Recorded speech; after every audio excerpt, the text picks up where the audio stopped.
event coming up that I definitely want you to be aware of, and that's, of course, the Homeschool Convention, the East Texas Homeschool Convention. And to help talk to us and to learn more about what this event is going to be about, we are joined by Adrienne Smith. You are one of the organizers to help make this possible. Yeah, I actually started it. I founded it.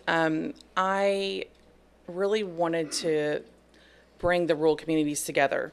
There's lots to offer out there for homeschooling kids and families, and they have it on social media, but a lot of people want to connect together. They want to meet together. And I thought, you know what, this is the perfect thing. Let's just bring it together. It's going to be in Gilmer, June 20th from 1 to 6 p.m. And it's a free event. So anybody can come. If you're thinking about it, if you're interested about it, or you just kind of want to see what's out there, come on out. So tell us about some of the parents who choose homeschooling for their children rather than placing them in public or private. What motivated you to choose this path? Okay, so the main thing for us was my husband travels a lot, and we wanted to stay a family unit. We wanted to be able to go with him, be with him, have that family normalcy. And so that was one of the top reasons that we chose to do it. My son is 19 now. I've homeschooled him. I have a 5-year-old now, so I'll be homeschooling her. And it was just a great freedom to be able to have the flexibility to travel and go and see, and also be able to use the resources in other states and other counties, that go to their museums, find out their cultures. So we really put that into play by traveling with him. And for us, I wanted to be able to have a hand in his education and my daughter's education. I wanted to be able to tailor that to what his needs were or what his style of learning is. And also, kids change in seasons. They grow. They need different things. They might be a kinesthetic learner for, this year or next year, and they may change into more audio or visual. And so I wanted to have that opportunity to be able to tailor his education and my daughter's education also. As a parent who's, gone through this, what are some of the challenges or maybe even some of the successes that have come through this, other than, just keeping the family unit together? Well, the challenges are, I'm not a certified teacher. Right. I'm using the education that I had from a public education, which was great.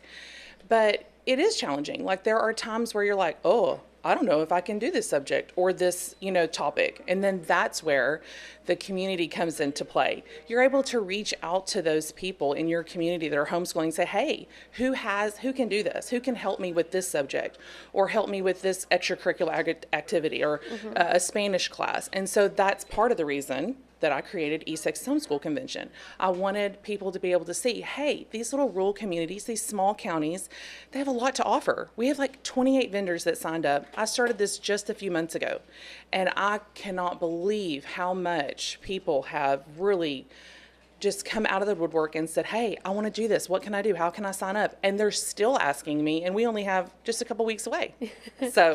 So you also mentioned just moments ago before we came on about how in Dallas and in Houston they have really big conventions, but you wanted to create and craft something that's just specifically for smaller counties. Yes, because I do feel like, Dallas has awesome conventions. Houston, a lot of the major cities have those. Well, a lot of the rural communities and smaller counties, they're not able to access that, whether it's scheduling or cost, having to drive all those hours and staying the night in a hotel, or just the cost of the convention. Mine's free.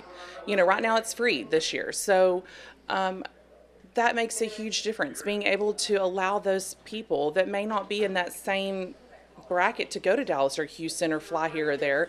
They can go right to their local community and say, hey, look, this is what we have to offer. Now, tell us about some of the sources that are going to be there at the convention. What are some of the booths that you mentioned? So, LeTourneau University is going to be there. Oh, awesome. Yeah, so they're going to be looking at the older kids, of course, and saying, hey, we really like homeschool kids, we really want to recruit y'all. Then there's going to be Home and School Collaborative. They're out of Quitman. That's a little kind of it's a mini school, but they only do once a week. So it's like a hybrid school. We also have Busy Bee Academy. There's going to be extracurricular, a karate. Pro Comp Karate is going to be there. There's going to be a soccer club there from Kilgore. So there's going to be a lot there to offer. I really like the idea. We hear the phrase often, it takes a village. Yeah, and it truly does. It does. Especially when you're trying to focus in on education and having a big role into education. So What can attendees expect when they arrive, they show up? Maybe this is something that they didn't have on their radar, now they do. So they'll have, of course, many different programs that are available, but what Yeah. is something that they can really take away from it all? I think connection. I think support. Having that conversation with the people that are in the community that are offering these services to your children. I think really just creating a sense of community within the homeschool groups in these small rural areas, and really connecting together. They're going to have their booth set up. They're going to have lots of information, lots of things to gather. I will have a couple of speakers. An author. She has raised many children in homeschooling, so she's going to be there speaking about her book. And then another lady that talks about different ways of learning styles. So I think they're going to take away a lot, and I hope that they're able to connect. Awesome. And one more time, kind of a go through. Where is it at? Where's the venue? What time? All awesome. that. So it's going to be in Gilmer at the Gilmer Civic Center, June 20th from 1 to 6, and it's a free event. All right, perfect. Thank you so much for coming great. in, Thanks for talking having to me. us about this. And we'll, of course, have more on our website about it as well, kltv.com and ktr.com. We're going to take